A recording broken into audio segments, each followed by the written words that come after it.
New figures show that net migration to the UK, that's the difference between the number of people arriving than leaving the country, dropped sharply to 204,000 in the year to June. That's a significant drop from almost 650,000 in the year to June 2024, and a drop of nearly 80% from the peak in 2023. Well, with me now is the BBC's Head of Statistics, Robert Cuff. Robert, good to have you with us to take us through all of these figures. It's a very big fall. What's driving that? Fewer people are coming to the UK to work and to study from outside the EU, and they're not bringing as many of their family with them. That's it. As you say, it's been a roller coaster ride in the migration numbers over the last 2 years. They were running at about 240,000 people, adding about that many people to the population of the UK every year before the pandemic.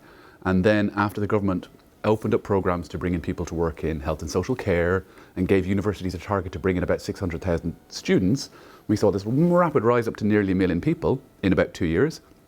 And since then, it's come back down roughly to pre-pandemic levels again. So we are seeing that kind of right due to the changes in the number of people coming and then the changes in the policy that happened to make it harder for them to come. The Home Secretary Shabana Mahmood said a little earlier that net migration had fallen by more than 2/3 under this government, which of course, has only been in power for, well, a little over a year, not that long. How much credit can the government take?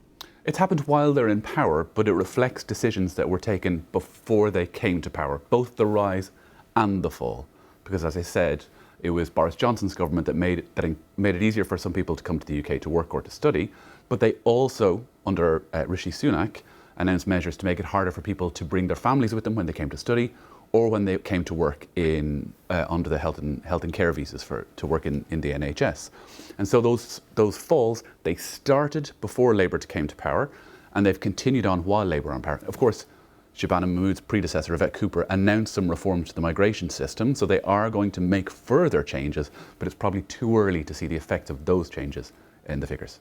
Now, numbers going in the opposite direction are those on asylum. The number of people claiming asylum is up. The number of people being housed in hotels is up. Give us the detail on that.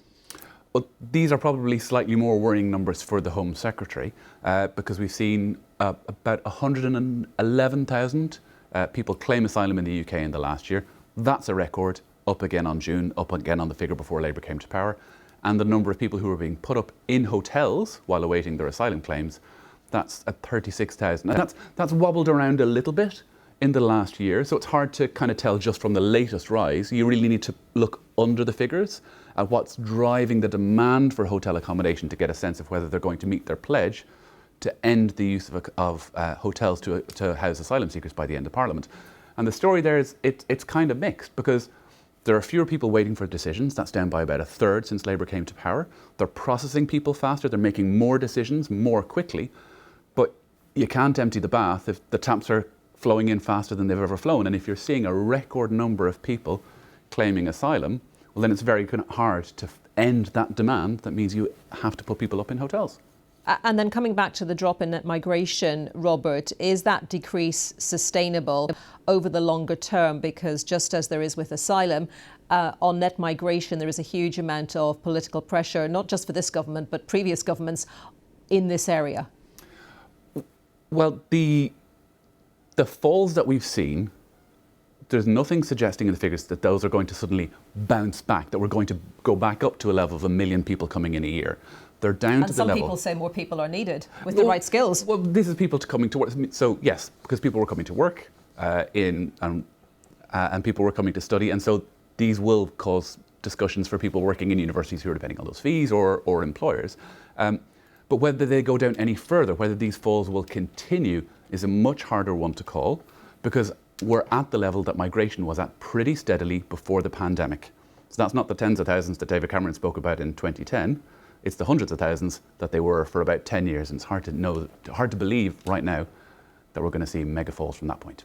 OK, Robert, thank you very much, Robert Cuff, for taking us through those pictures there.